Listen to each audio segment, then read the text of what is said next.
ta 2025 ebandelaki yo mabe obandaka ne na bonne situation te obandaki ane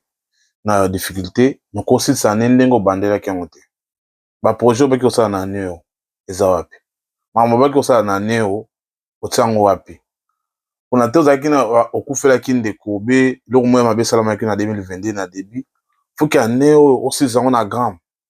otika na 4 mois faut toujours forcer réaliser baprojet na yo totalita na coupe du monde na 2022 Argentine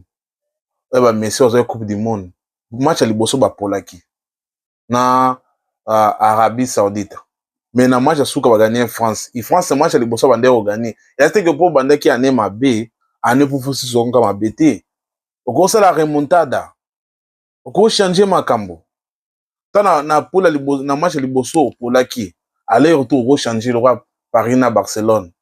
revolté ntakosisa ane ote ndo bandaki ane o message na nga za lelo yango wana na mixiko na mkime na tika message o kosisa ane ote ndenge obandaki yango forcer kosisa ane na grandeur eloko moko na projet otiaki na liste na osala ane ta moko luko réaliser yango kotika ane sila bongo te merci à vous tous le winner